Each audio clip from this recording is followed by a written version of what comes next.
Assalamualaikum warahmatullahi wabarakatuh. Jumpa lagi dengan Sejarah Indonesia.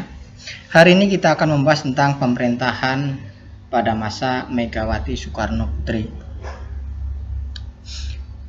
Megawati Soekarno Putri dengan nama lengkap Diah Permata Megawati Setiawati Soekarno Putri atau sering dipanggil Megawati Soekarno Putri. Lahir di Yogyakarta pada tanggal 23 Januari 1947. Beliau adalah Presiden Indonesia yang kelima yang menjabat sejak tanggal 23 Juli 2001 sampai dengan 20 Oktober 2004. Ia merupakan Presiden wanita Indonesia pertama dan anak dari Presiden Indonesia pertama Soekarno. Menjadi presiden setelah MPR mengadakan sidang istimewa MPR pada tahun 2001. Sidang istimewa MPR ini diadakan dalam menanggapi langkah Presiden Abdurrahman Wahid atau Gus Dur yang membekukan lembaga MPR DPR dan Partai Golkar. Ia dilantik pada tanggal 23 Juli 2001. Yang sebelumnya dari tahun 1999 sampai 2001 ia menjabat sebagai wakil presiden pada masa pemerintahan Abdurrahman Wahid atau sering disapa Gus Dur. Megawati merupakan ketua umum Partai Demokrasi Indonesia Perjuangan atau PDIP sejak memisahkan diri dari Partai Demokrasi Indonesia pada tahun 1999. Suami Letnan 1 Penerbang Surindro Sudjarso ini mengalami kecelakaan dalam penerbangan sehingga meninggal. Yang memiliki dua orang anak dari penerbang ini bernama Rizky Pratama dan Muhammad Prananda. Sedangkan suami yang kedua ini berasal dari seorang duta besar Arab, Hasan Gamal Ahmad Hasan, ya. Kurang lebih hanya beberapa bulan, kemudian bercerai dan menikah lagi dengan Taufik Kimas. Ini adalah orang Palembang.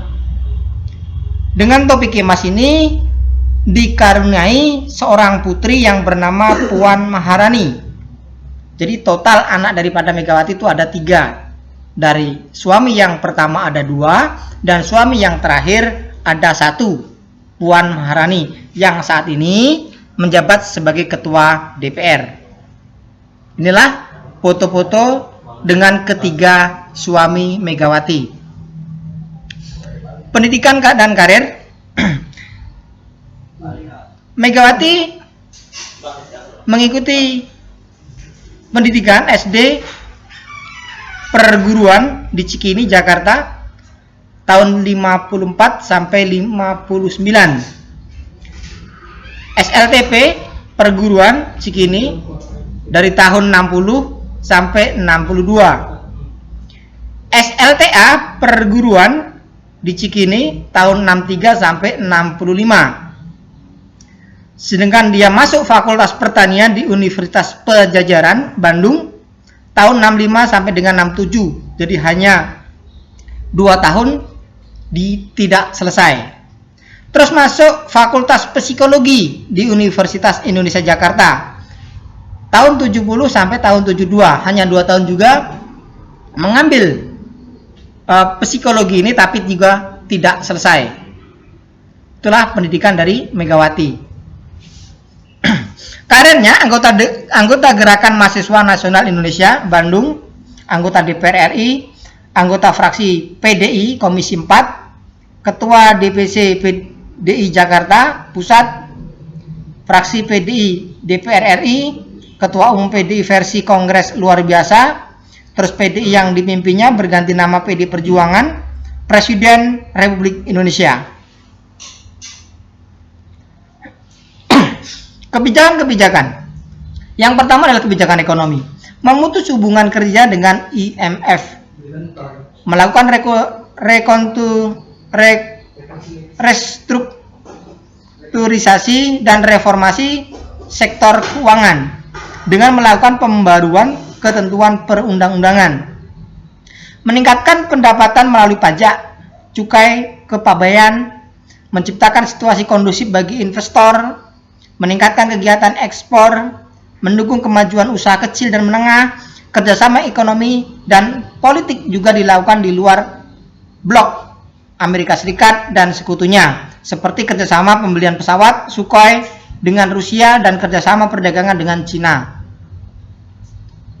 Kebijakan politik: memelihara menetapkan stabilitas nasional, menjaga keutuhan NKRI, membangun tatanan politik baru, mendukung dana, tenaga, dan sumber daya lain untuk suksesnya penerapan undang-undang tersebut. Segi yang lain seperti PNS, TNI diharuskan netral dari politik. Melanjutkan amandemen Undang-Undang Dasar 1945, meluruskan otonomi daerah. Prestasi: Daftar Presiden Indonesia, Daftar Wakil Presiden, Presiden Wanita, dan seterusnya, ya.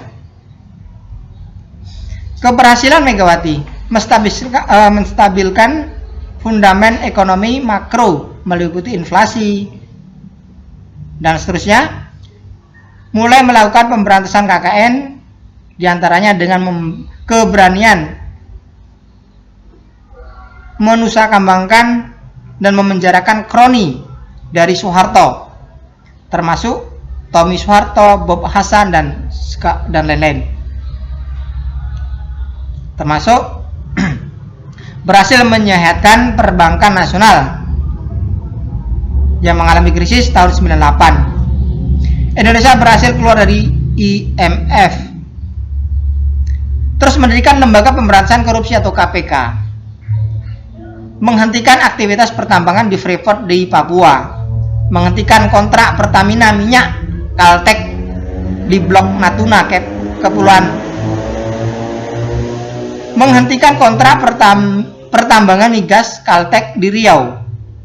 Membubarkan BUMN terkorup pada masa itu yaitu Indosat karena merugikan negara puluhan triliun, sehingga Indosat ya juga kemudian dijual ke Singapura. Menangkap 17 jenderal korup termasuk jenderal ketua PBSI pada saat itu ya. Megawati membawa Indonesia berhasil keluar dari IMF.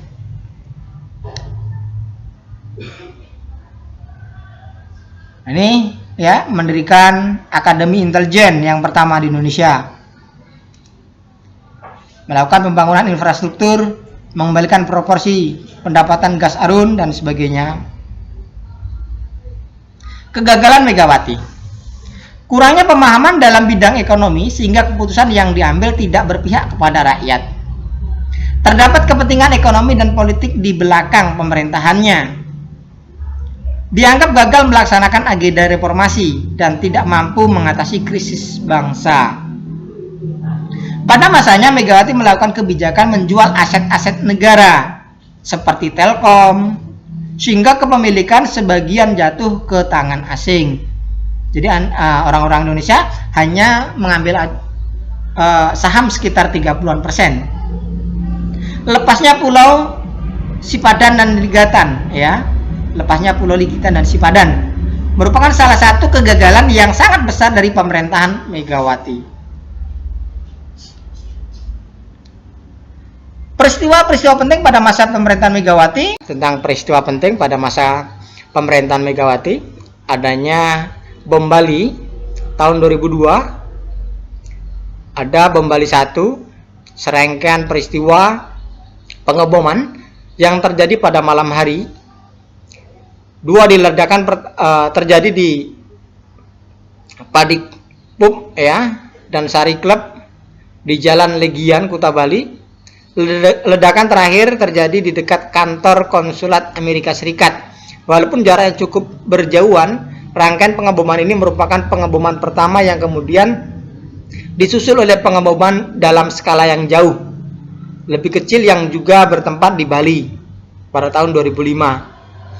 Tercatat total ada 202 korban jiwa dan 209 orang luka-luka atau cedera.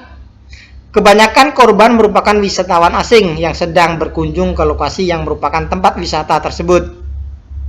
Peristiwa ini dianggap sebagai peristiwa teroris terparah dalam sejarah Indonesia. Selanjutnya peristiwa penting, ini sengketa Pulau Ligitan dan Sipadan. Dalam sengketa tersebut dapat dimenangkan oleh negara Malaysia sehingga bangsa Indonesia kehilangan 2 pulau tersebut. Terus Selasa 17 Desember 2002 mengeluarkan keputusan tentang kasus sengketa kedaulatan Pulau Ligitan Sipadan. Demikianlah pertemuan kita, cukup sekian dulu, sampai bertemu pada pertemuan pada materi yang akan datang. Saya akhiri, wassalamualaikum warahmatullahi wabarakatuh.